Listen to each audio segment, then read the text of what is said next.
우리는 이 세상에 사는 동안 크고 작은 위기들을 경험하게 됩니다. 사람이 생존한다는 것은 그런 문제를 끌어안고 사는 것입니다. 그래서 문제 없는 인생을 기대한다면 그것은 잘못된 기대입니다. 삶의 고비마다 도사린 위험과 갑자기 삶의 현장에 뛰어드는 시련을 감당하게 하시는 하나님의 은혜로 우리는 지금까지 살았습니다. 그리고 때마다 도우시는 하나님을 믿고 의지하며 우리는 살아왔습니다.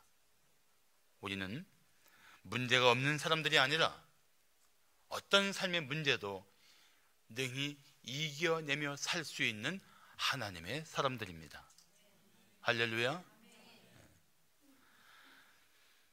그래서 우리가 믿음으로 살면 엄청난 사건도 능히 이겨낼 수 있지만 믿음이 없으면 작은 문제 앞에서도 우리는 휘청거리고 넘어질 수밖에 없습니다. 다윗이 숱한 고난을 이겨낼 수 있던 것도 바로 믿음의 힘입니다. 그래서 시편 3편 6절을 말씀하기를 천만인이 나를 에워싸 진친다 하여도 나는 두려워하지 아니하리다라고 당당하게 고백합니다. 어떻게 이런 고백이 가능할까요? 그것은 오로지 어떤 상황에서도 구원하실 수 있는 실로 능하신 하나님을 믿었기 때문입니다. 그래서 같은 시편 3편 8절에서 다윗은 이렇게 노래합니다. 구원은 여호와께 있사오니 주의 복을 주의 백성에게 내리소서. 아멘. 히스기야 왕도 모든 것을 집어삼키는 쓰나미 같은 두려움에 빠졌습니다. 그 당시 세계를 정복하고 있는 아수르 왕 산헤립이 이미 유다의 여러 성읍들을 함락하고 드디어 히스기야와 그의 머물리는 예루살렘을 에워싼 것입니다. 자신은 물론이고 나라의 존폐가 달린 위기에 빠진 것입니다. 애굽의 도움도 받을 수 없었습니다. 그렇다고 스스로 이겨낼 힘조차 없었습니다. 히스기야는 하나님을 경외하는 왕이었는데도 불구하고 이런 끔찍한 위기에 속절없이 빠져들었습니다. 살다 보면 하나님의 뜻대로 살고 있는데도 불구하고 생각지 않은 위기와 두려운 현실이 우리를 덮쳐올 수 있습니다. 그때 우리는 이렇게 말할 수 있습니다. 아니, 내가 지금까지 하나님의 뜻대로 살아왔는데 왜 내게 이런 일이 벌어질까요? 물론 한마디로 대답할 수 있는 질문은 아닙니다. 그러나 분명한 것이 있습니다. 어떤 상황에 있을지라도 하나님은 당신을 사랑하시고 당신을 위해 그 어떤 것도 손으로 바꾸실 수 있는 하나님이라는 사실입니다. 그러므로 삶의 위기 앞에서 갑자기 성큼 내 앞에 다가와 내 삶을 위협하는 그 두려운 현실 앞에서 하나님 없는 사람처럼 낙심하지 말아야 합니다. 오히려 그런 삶의 위기가 살아계신 하나님을 만날 수 있는 은혜의 때임을 잊지 말아야 할 것입니다. 자, 삶의 위기 앞에서 우리는 어떻게 해야 할까요? 삶의 위기 앞에서 믿는 자답게 해야 할 일, 첫째, 하나님 앞으로 나와야 합니다. 하나님 앞으로 나와야 돼요. 아이들이 다급할 때 어떻게 합니까? 자기를 도와줄 부모의 품을 향하여 소리치며 뛰어듭니다. 그러나 부모조차 눈에 보이지 않을 때 아이들은 그냥 선체로 소리내어 울거나 너무 겁에 질려서 그냥 주저앉기도 합니다. 사랑하는 성도 여러분, 당신이 삶의 위기를 만났을 때 제일 먼저 생각나는 분이 누구입니까?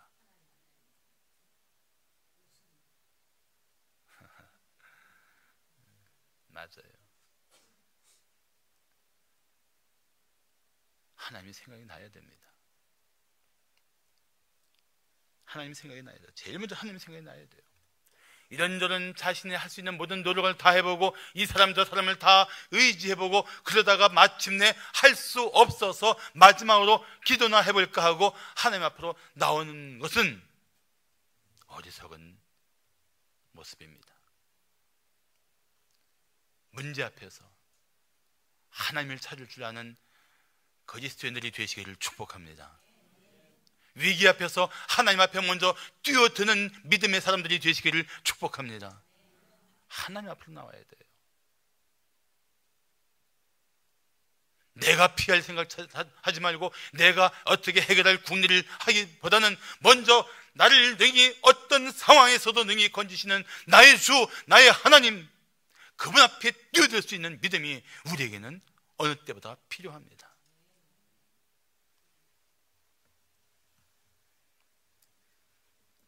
우리가 살다가 뜻하지 않게 부딪히는 삶의 위기야말로 때로는 하나님이 우리를 끌어안으시기 위해서 부르시는 손짓이기도 합니다. 그러므로 믿음으로 사는 성도는 무슨 일을 만나든지 하나님 앞으로 달려 나와야 합니다. 하나님만 의지하는 믿음으로 나오는 것입니다. 히브리서 4장 16절을 말씀하기를 그러므로 우리는 긍휼하심을 받고 때를 따라 돕는 은혜를 얻기 위하여 은혜의 보좌 앞에 담대히 나아갈 것이라고 말씀하고 있습니다.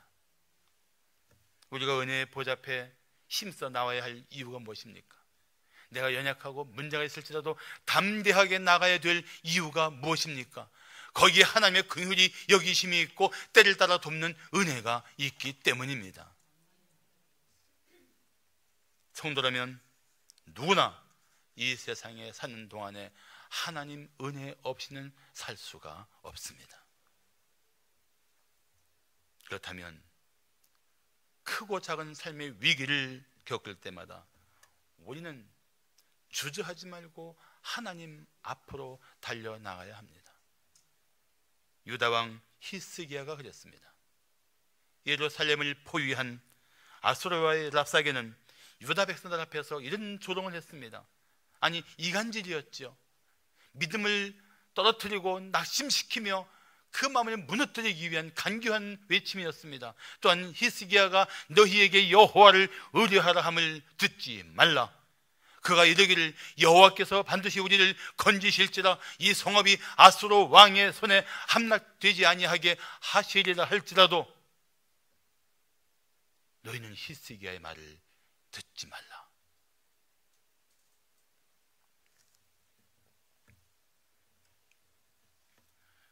하나님을 모욕하는 언행에 더 이상 히스기야는 참지 못하고 하나님 앞으로 곧장 달려갑니다.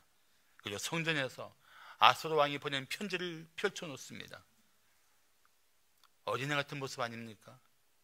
하나님 보세요. 이렇게 하나님을 향하여 함부로 말하며 우리를 위협하는 저를 보세요. 우리를 봐주세요.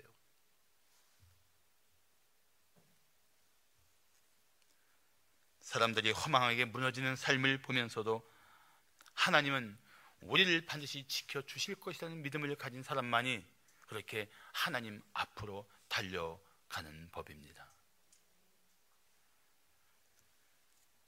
히스기야는 그런 믿음을 가졌습니다. 사랑하는 성도 여러분, 살아있는 믿음은 현실이 아무리 절망적이어도 끝까지 하나님만 믿고 의지합니다. 큰 믿음은 다른 사람들이 다 포기할 때에도 결코 포기하지 않고 우리를 능히 건지실 하나님만 주목하게 됩니다. 사랑하는 성도 여러분, 삶의 위기를 맞으면 내 믿음이 살아있는 믿음인지 죽은 믿음인지, 내 믿음이 큰 믿음인지 작은 믿음인지를 그때서야 직면하게 됩니다.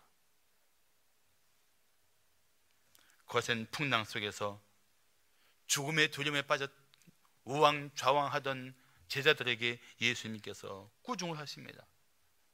어찌하여 이렇게 무서워하느냐? 너희가 어찌 믿음이 없느냐?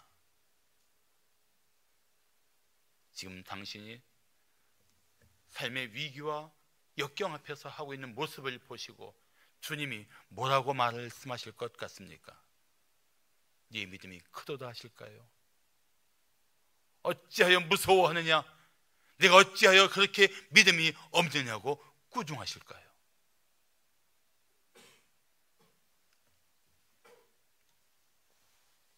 나라마저 풍전등화의 위기에 빠졌을 때 믿음의 사람 히스기야는 하나님의 임재 앞에 나왔습니다. 14절은 이렇게 기록하고 있습니다. 히스기야가 사자의 손에서 편지를 받아보고 여호와의 성전에 올라가서 히스기야가 그 편지를 여호와 앞에 펼쳐 놓았다. 히스기야는 그 상황 속에서 어떻게 풀어내야 할지 전전긍긍하거나 고심하지 않았습니다. 신하들을 모아놓고 회의하지 않았습니다. 오로지 한 마음으로 하나님 앞에 달려 나갔습니다. 하나님만 의지한 것입니다. 사랑하는 성도 여러분, 삶의 위기를 만났을 때, 아직도 해결되지 않는 고통스러운 문제가 여러분을 위협할 때 하나님 앞에 힘써 나가셔야 합니다. 자, 삶의 위기 앞에서 우리는 어떻게 해야 할까요? 둘째, 하나님의 구원이 나타나길 간구합니다. 하나님의 구원을 간구하는 거예요. 엘리사 선지자는 능력이 탁월한 선지자였습니다. 이 엘리사 선지를 죽이기 위해서 아람 왕이 그의 온 군대를 동원해서 엘리사가 머물고 있는 도단 성읍을 빙 둘러 에워쌌습니다. 말 그대로 물 셀 틈 없이 에워싼 것입니다. 그걸 엘리사의 사환이 보고 놀래서 탄식합니다. 아, 내 주여 어찌하리까? 그때 엘리사가 말했습니다. 두려워하지 말라. 우리와 함께한 자가 그들과 함께한 자보다 많으니라 하니, 그리고 기도하여 이르되 여호와여 원하건대 이 사환 그의 눈을 열어서 보게 하옵소서 하니 여호와께서 그 청년의 눈을 여심해 그가 보니 불말과 불병거가 산에 가득하여 엘리사를 둘렀다라고 말합니다. 기도하면 영적인 눈이 열립니다. 보이지 않던 것들이 보입니다. 우리가 보며 두려워하던 현실보다 더 크신 하나님의 권세가 우리를 지키고 있다는 사실을 깨닫게 될 것입니다.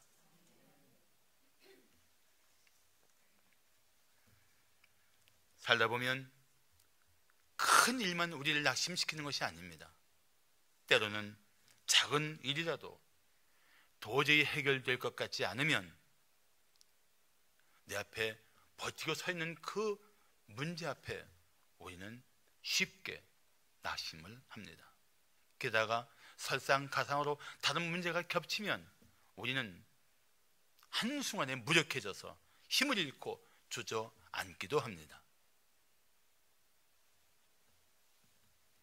성도는 그런 사실을 무너뜨리고 믿음으로 살지 못하게 하는 어떤 생각이라도 빨리 떨쳐버려야 합니다. 내가 이런 생각하면 믿음 없이 살겠구나. 내가 이런 마음에 빠지면 내가 무너지겠구나.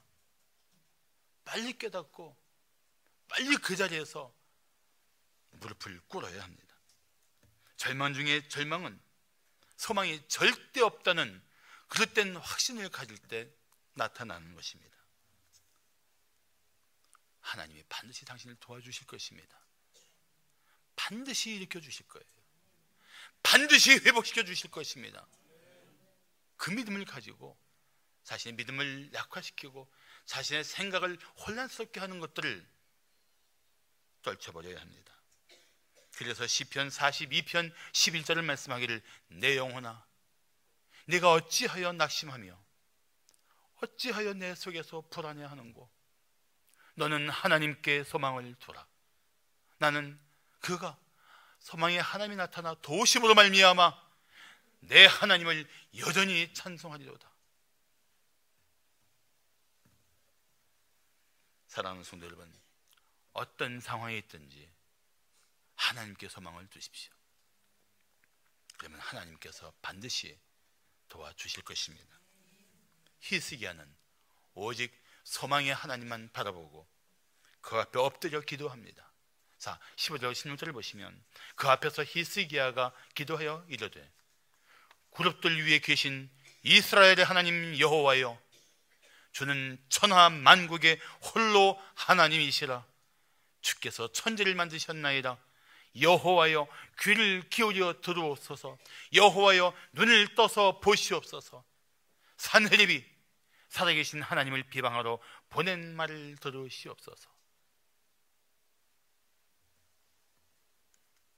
히스기야는 비록 산헤립이 하나님을 비방하며 자신을 위협할지라도 천하만국의 홀로 하나님이신 살아계신 여호와 하나님이 그와 그 백성을 건져 주실 것을 믿고 바라보고 있습니다.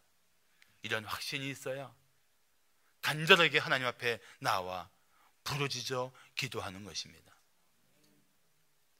믿음의 기도는 결국 믿음이 있어야 하는 기도를 말합니다. 믿음이 없으니까 기도조차 못하고 낙심한 채로 주저앉아 있는 것이라는 뜻입니다. 믿음이 있으면 어떤 상황에서도 기도로 하나님 앞에 다가올 수 있습니다. 하나님께 기도하면서도 기도의 자리에서 일어나 도움이 될 사람만 두리번거리고 찾는다면 그것도 믿음으로 하는 기도가 아닙니다. 물론 하나님은 사람을 통해서 일하십니다. 사람을 통해서 우리를 도와주실 수 있습니다. 그러나 먼저 우리가 전적으로 하나님에 대한 온전한 신뢰로 하나님을 바라보아야 하나님이 일하실 것입니다. 다윗은 숱한 위기를 겪었지만 한결같이 이렇게 외쳤습니다. 나의 환난 날에 내가 주께 부르짖으리니 주께서 내게 응답하시리이다. 따라할까요? 나의 환난 날에 내가 주께 부르짖으리니 주께서 내게 응답하시리이다. 아멘. E.M. 영어로 알파벳 E 또 M 바운즈 목사는 기도에 대한 책을 많이 쓰신 아주 훌륭한 목사입니다. 기도에 대해서 한번 책을 보고 싶으면 E.M. 바운즈의 기도에 관계된 책은 무엇을 사보시더라도 도전이 될 것입니다. 한 가지 더 부탁할 것은 책만 읽지 말고 기도하셔야 됩니다. 자, E.M. 바운즈 목사가 그의 책 기도의 심장에서 이런 말을 했습니다. 믿음은 불가능한 것을 이룬다. 왜냐하면 믿음은 하나님께서 우리를 대신해 일하시게 하는 것이고 그분은 전능하시기 때문이다. 믿음의 능력에는 한계와 제한이 없다. 우리의 마음에서 의심을 몰아내고 불신앙을 추방한다면 우리가 하나님께 구하는 것이 반드시 이루어질 것이다. 하나님께서는 자신이 말씀하신 모든 것을 믿음이 있는 자에게 허락하신다. 아멘. 그렇습니다. 우리가 어떤 상황에 있든지 스스로 감당할 수 없는 그 진퇴양난의 협곡에 빠져 있든지 기가 막힐 웅덩이와 수렁에 빠져 있든지 그 삶의 자리에서 실로 능하신 하나님의 도우심을 구한다면, 오직 하나님만 의지하고 간구한다면 하나님께서 반드시 우리를 건져 올려 주실 것입니다. 견고한 터 위에 세워 주실 것입니다. 믿음으로 간구하면 그 믿음대로 하나님이 역사하실 것입니다. 마지막으로 삶의 위기 앞에서 어떻게 해야 할까요? 셋째, 하나님의 존엄이 드러나길 원합니다.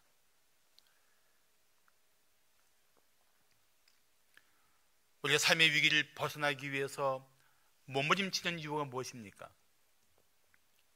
위기가 주는 두려움, 죽음의 두려움이 있기 때문입니다. 심지어는 죽음만큼 우리를 두렵게 하는 또 하나가 있습니다. 실패에 대한 두려움. 내 인생의 실패는 마치 죽음처럼 두려움을 주고 우리에게 서서히 다가오기도 합니다.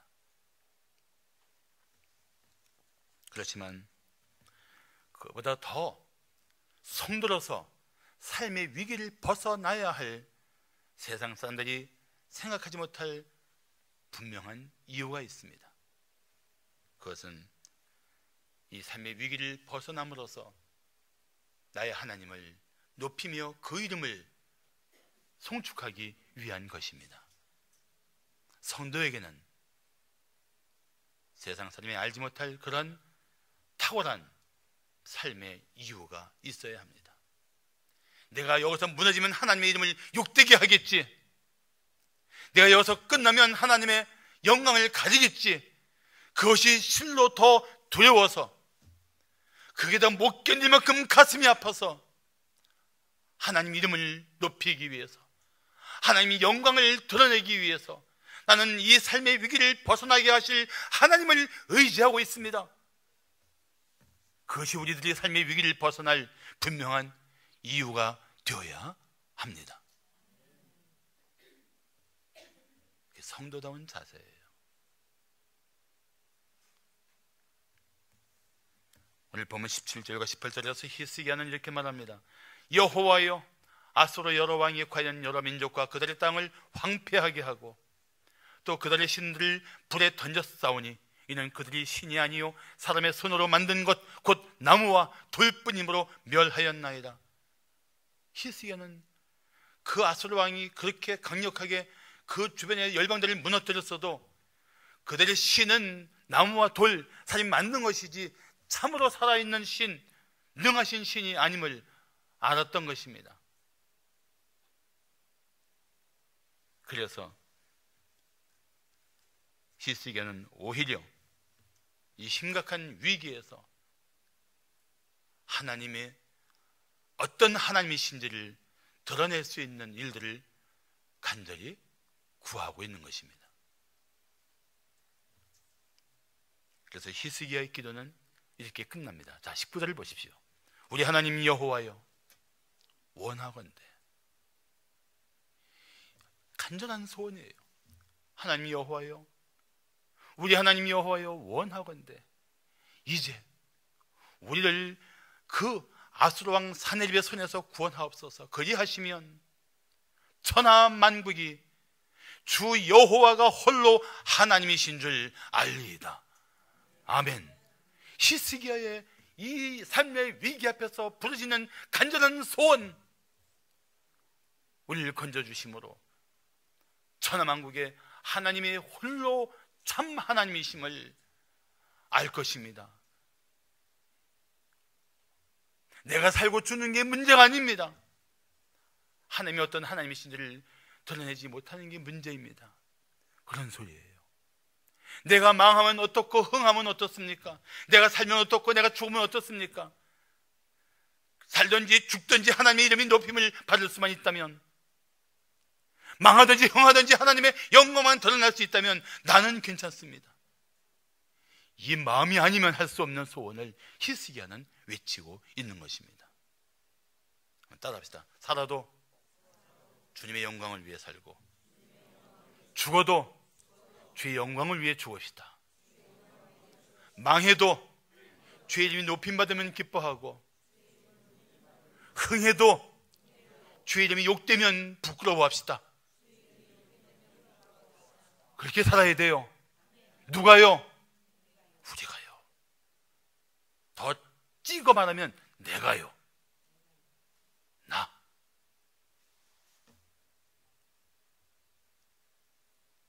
사랑하는 성도 여러분, 우리는 지금 어느 때보다 어려운 시기를 살고 있지만 오히려 어느 때보다 우리의 마음을 하나님 중심으로 바르게 회복해야 할 것입니다.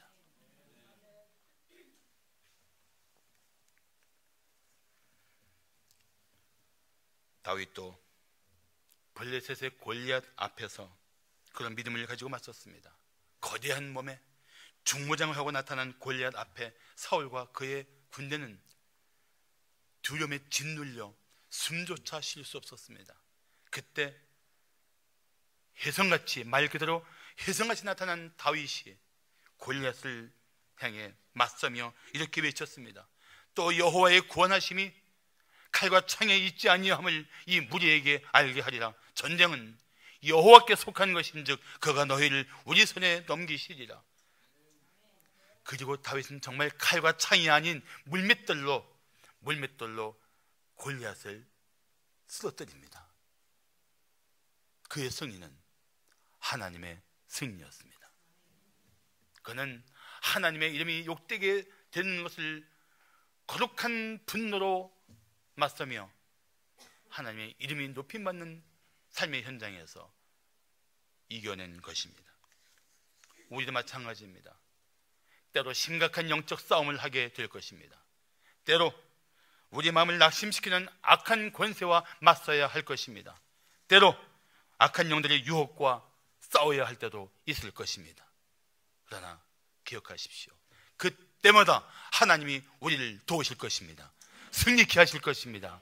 하나님이 어떤 하나님인지를 우리 생애 가운데 나타내 주실 것입니다.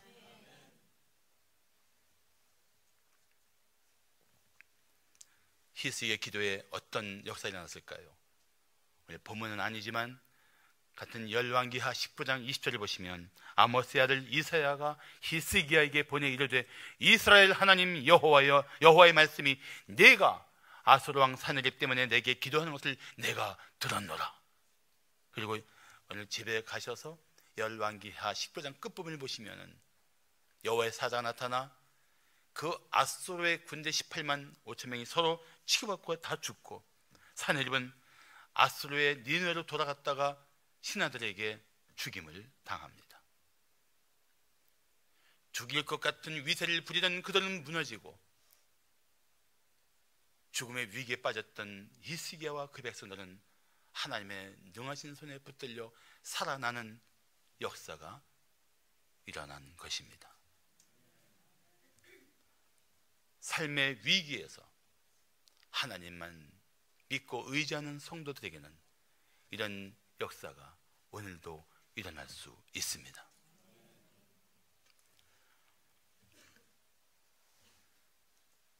팀 켈러 목사는 자신이 쓴 기도라는 책에서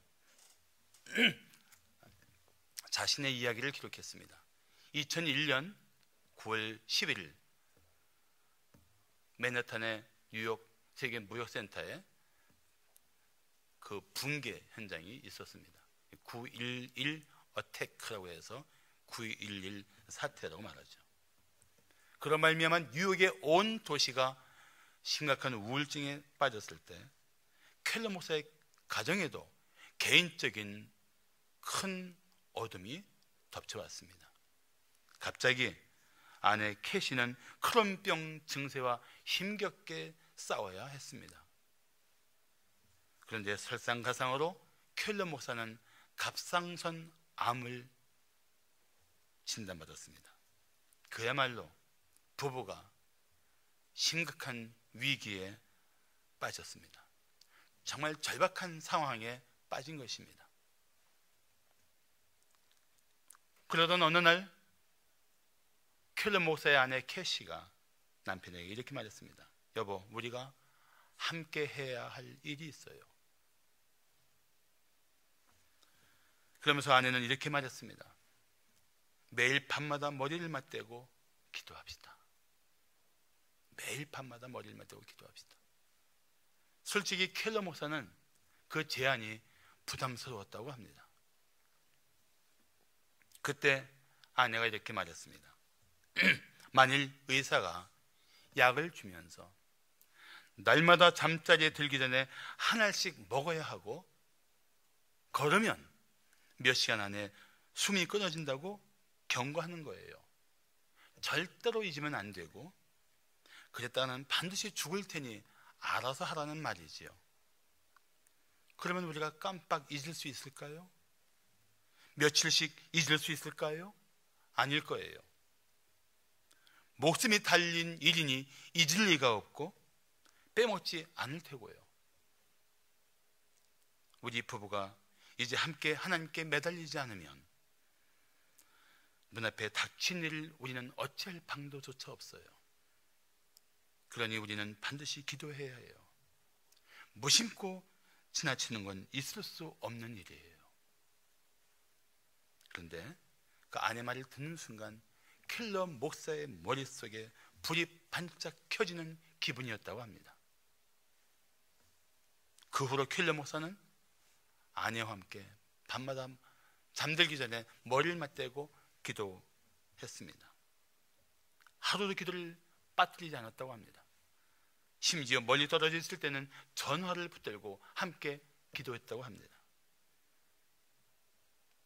그리고 켈러 목사 부부는 서서히 그 삶의 위기를 벗어나며 마침내 그 모든 질병을 이기게 하신 하나님의 은혜 가운데 일어서게 되었습니다. 할렐루야. 사랑하는 성도 여러분, 당신의 마음을 무너뜨리는 문제는 무엇입니까? 당신의 삶을 위협하는 일은 무엇입니까? 그것이 무엇이든지 이제는 그게 중요한 것이 아닙니다. 그런 삶의 위기 앞에서 믿음으로, 오직 믿음으로 나를 능히 건지시는 하나님을 의지하고 있느냐 하는 것입니다. 이제 하나님 보좌 앞으로 나오십시오. 당신을 능히 건져주실 하나님의 도우심을 더욱 간구하십시오. 새벽 기도를 통해 당신이 얼마나 절박한 심령으로 하나님께 부르짖고 있는지를 보여주십시오. 금요 기도회 때 나와 이 은혜의 보좌 앞에서 우리의 기도를 들으시고 응답하시는 하나님의 품에 뛰어드십시오. 이제는 기도할 때입니다. 이제는 믿음의 기도로 하나님을 의지할 때입니다. 언제까지 머뭇거리며 하나님 없이 이 상황을 이겨내기 위해서 힘쓸 것입니까? 실로 능하신 하나님이 나를 돕기 위해 기다리고 계시는데 말입니다.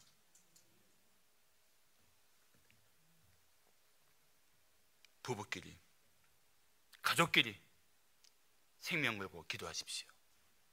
어떤 삶의 위기에서도 능히 건지시는 하나님의 손길에 붙들리게 될 것입니다.